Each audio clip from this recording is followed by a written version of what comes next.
जो हमारे पास Gauss theorem है उसे हम प्रूव कर चुके थे। अब गॉस थ्योरम पे भी अपने कोई एप्लीकेशन है, कोई डेरिवेशन से जुड़े हुए हैं गॉस थ्योरम से भी, तो आप उन्हीं में से देख रहे हैं। ठीक है, तो पहला एप्लीकेशन है कि हमारे पास कोई एक वायर है इनफाइनाइट लेंथ का, और उसकी वजह से हम इलेक्ट्रिक फील्ड फाइंड करने के लिए क्या फॉर्मूला निकलेगा वो फाइंड कर रहे हैं। ठीक है, यानी कि कह सकते हैं हम इसे electric field due to infinite length straight wire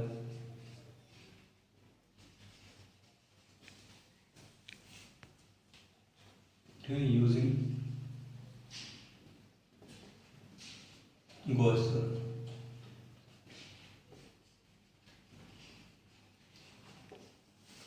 यानी हमें गॉस थ्योरम का यूज भी करना है और जो हमारे पास इलेक्ट्रिक फील्ड निकालना है किसी वायर की वजह से। ठीक है, तो हम क्या काम कर रहे हैं, कोई हमारे पास इस टाइप से एक वायर है और इस वायर में लीनियर चार्ज, क्योंकि वायर लेंथ है वायर की लीनियर दिया वायर, तो वायर में क्या होगा हमारे पास एक लीनियर चार्ज डेंसिटी होगी। ठीक है, तो वायर की जो लीनियर चार्ज डेंसिटी वो हमने कितने कह दी कि लैम्डा है। ठीक है, और वायर में चार्ज का फ्लो कितना है हमारे पास क्यू, वायर में चार्ज का फ्लो है। ठीक है, इस टाइप से। तो वायर की लेंथ हमारे पास एल है। अब अगर हमारे पास वायर है और इस वायर से हमें क्या करना है, इस वायर से आर डिस्टेंस पे कोई पॉइंट है कि यहाँ हमें इलेक्ट्रिक फील्ड फाइंड करना है। ठीक है, गॉस थ्योरम का यूज भी करना है और इस वायर की वजह से आर डिस्टेंस पर कितना इलेक्ट्रिक फील्ड है वो हमें निकालना है। ठीक है, इस टाइप से है कि हमारे पास कोई वायर है और इस वायर से हम आर डिस्टेंस पे कोई पॉइंट है और वहाँ हम इलेक्ट्रिक फील्ड फाइंड कर रहे हैं। वो पॉइंट यहाँ भी जितना इलेक्ट्रिक फील्ड यहाँ हुआ उतना यहाँ हुआ उतना यहाँ हुआ उतना यहाँ, इस टाइप से चारों बराबर होगा। ठीक है, बस डायरेक्शन ना चेंज है, इलेक्ट्रिक फील्ड का मैग्नीट्यूड सेम होगा। तो और गॉस थ्योरम में क्लोज सरफेस एक बहुत जरूरी है जो आपका गॉसियन सरफेस होगी। ठीक है, तो हम क्या काम कर रहे हैं, हमने अगर इसके चारों सिमेट्री में गॉसियन सरफेस बनाए तो इस टाइप से हमारे पास ड्रा होगी सरफेस यानी सिलिंड्रिकल फॉर्म में, सिलिंड्रिकल फॉर्म में सरफेस ड्रा होगी। ठीक है, और जो हमारा पॉइंट है वो आर डिस्टेंस है, ये एरिया, यहाँ हमें इलेक्ट्रिक फील्ड निकालना है। ठीक, वो जो वायर की लेंथ है वो हमारे पास एल लेंथ है। ठीक है, एल लेंथ का वायर है। तो अब अगर हम इसमें देखें कि चार में इलेक्ट्रिक फील्ड होगा। ठीक, इलेक्ट्रिक फील्ड डायरेक्शन क्या होगी, ठीक, क्योंकि हमारे पास ये ऊपर वाला पार्ट है। ठीक है, इसका अपना एरिया होगा, तो इसका एरिया क्या होगा हमारे पास एरिया वेक्टर परपेंडिकुलर, यानी कि कह सकते हैं हमारे पास एक है वो परपेंडिकुलर। ठीक है, इस टाइप से। और इसमें भी हमारे पास जो नीचे वाला पार्ट बना हुआ सरफेस का, इसका जो हमारे पास यूनिट वेक्टर है वो भी होगा हमारे पास परपेंडिकुलर। ठीक है, और इसमें हम क्या देखेंगे, इसमें हमारे पास कह सकते हैं इस प्लस चार्ज की वजह से इलेक्ट्रिक फील्ड होगा हमारे पास। ठीक है, इलेक्ट्रिक फील्ड या तो इस साइड होगा या हमारे पास इस साइड होगा। हम एक छोटा पार्ट ले रहे हैं यहाँ पे, small element D A, small element लिया हमने। ठीक है, पहले हम स्मॉल एलिमेंट के लिए निकालना है, उसके बाद हम टोटल सरफेस के लिए इंटीग्रेशन कर लेंगे। ठीक है, तो हम यहाँ देख रहे हैं कि जो इलेक्ट्रिक फील्ड है वो क्या होगा हमारे पास आउटवर्ड होगा, प्लस चार्ज तो आउटवर्ड इलेक्ट्रिक फील्ड होगा। जो हमने सरफेस ली है इसकी वजह से क्या होगा हमारे पास, इसकी वजह से इसका एरिया वेक्टर होगा परपेंडिकुलर, एरिया वेक्टर हमारे पास परपेंडिकुलर। ठीक है, इस टाइप से होगा। और यहाँ जो हमारे एरिया वेक्टर होगा वो हमारे पास क्या था, वो हमारे पास एरिया वेक्टर ये है इस टाइप से।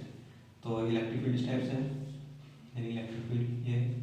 ठीक है, यहाँ भी इलेक्ट्रिक फील्ड होगा, तो ये है हमारे पास इलेक्ट्रिक फील्ड। ठीक है, ये हो जाएगा हमारे पास।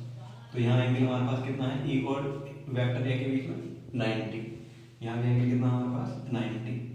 ठीक, और यहाँ सरफेस की क्या है, जो वेक्टर डी है स्मॉल एलिमेंट लिया हमने, और जो हमारे पास वेक्टर ई है वो कैसे एक दूसरे के पैरेलल है। ठीक है, तो यहाँ 90 डिग्री एंगल है, यहाँ 90 डिग्री एंगल है, और यहाँ एंगल कितना है 0 डिग्री एंगल, ठीक है, पैरेलल है। तो जो वहाँ पर ये वाला पार्ट बना हुआ है, ठीक है, ऊपर वाला पार्ट है, उसकी वजह से हम इलेक्ट्रिक फ्लक्स निकालेंगे। जो ये वाला पार्ट है हमारे पास नीचे की ओर बना हुआ, इसकी वजह से इलेक्ट्रिक फ्लक्स निकालेंगे। और जो बीच वाला पार्ट है हमारे पास कर्व, इसकी वजह से हम इलेक्ट्रिक फ्लक्स निकालेंगे। तीनों को सम कर देंगे तो हमारे पास इलेक्ट्रिक फील्ड उसका फाइंड कर सकते हैं, ठीक है। तो मैंने कह लिया कि जो हमारे पास सरफेस है, इसे मैंने सरफेस S1 कह लिया, इतने पार्ट को, इस वाले पार्ट को मैंने S2 कह लिया, और इस वाले पार्ट को मैंने S3 सरफेस कह लिया, ठीक है, 3 सरफेस ले ली मैंने। तो सरफेस S1 एंड S2 है ना, जो वहाँ पर S1 सरफेस और S2 सरफेस है, इनमें जो वहाँ पर वेक्टर E है वो परपेंडिकुलर है जो वहाँ पर वेक्टर है, यानी कि एरिया वेक्टर परपेंडिकुलर है, ठीक। तो इसमें क्या होगा हमारे पास एंगल 90। तो अगर हम फ्लक्स निकालें यहाँ दोनों में कितना होगा, फ्लक्स हमने फॉर्मूला पढ़ा हुआ है कितना, E डॉट डी ए, जैसे कह सकते हैं हमारे पास E और डी ए कॉस थीटा, ये रहा हमारे पास E और A, और कॉस जो हमारे पास थीटा कितना है हमारे पास 90, और कॉस 90 वैल्यू कितनी देगी 0। तो टोटल कितना रहा पार्ट ये 0। तो जो हमारे पास ऊपर वाला पार्ट बना हुआ है हमारे पास, और एक जो ये वाला पार्ट बना हुआ है, इन दोनों से पैसे वजह कितना है हमारे पास फ्लक्स 0 आ गया, ठीक है। और जो हमारे पास बीच वाला पार्ट है उसकी वजह से निकालना है, ठीक है। जो हमारे पास कर्व वाला पार्ट है यानी सरफेस S3, ठीक है, ड्यू टू सरफेस S3। तो फ्लक्स यहाँ क्या है, यहाँ हम देखेंगे E है वेक्टर E, वो भी इसी डायरेक्शन में है, डी ए डायरेक्शन में, यानी E पैरेलल है डी ए के, मीन्स एंगल कितना है 0 डिग्री। तो फ्लक्स टोटल को निकालना है तो कितना लगा इन close integral E dot D A, यही हो जाएगा हमारे पास क्लोज इंटीग्रल E का मोड और डी ए का मोड कोस थीटा, ये रहा क्लोज इंटीग्रल E का मोड और कोस यानी डी ए जो होता है ये जान, और कोस 0 वैल्यू कितनी होती है 1। E का मैग्नीट्यूड सेम होगा, ठीक है, हमने बाहर ले लिया, कोस 0 वैल्यू कितनी होगी 1, ठीक है, इतना आ गया। ये आ गया हमारे पास 5, इसे क्या लेंगे हम इक्वेशन नंबर 1, ठीक। और हमारे पास क्लोज इंटीग्रल डी ए। आपको यूजिंग करनी है गॉस थ्योरम की, तो यूजिंग गॉस थ्योरम, जो हमने गॉस का रूल पढ़ा हुआ है, गॉस जो रूल पढ़ा हुआ है उसे हम अप्लाई करेंगे, ठीक है। फाई ई इक्वल क्या होता है गॉस की theorem, Q upon epsilon not, ठीक है। तो हम यहाँ पुट कर रहे हैं, पुटिंग, तो ये रहा हमारे पास Q अपॉन एप्सिलॉन नॉट और इक्वल E और क्लोज इंटीग्रल डी ए, ठीक है, E इंटू में। अभी तो हमने इसमें पार्ट लिया है, केवल डी एक छोटा सा पार्ट लिया है, ठीक है। हमने कोई अगर वायर है तो हमने केवल छोटा सा पार्ट लिया है, एक छोटा सा एरिया लिया इसमें ले लिया। अगर टोटल पार्ट में निकालना है तो क्या करना पड़ेगा, इंटीग्रेशन, यानी पूरा कर्व एरिया, ठीक है। तो कर्व एरिया कितना होता है हमारे पास, जो सिलेंडर होता है 2 पाई आर एच, जो हमने 10th में पढ़ा था कभी 2 पाई आर एच मैचुरेशन में।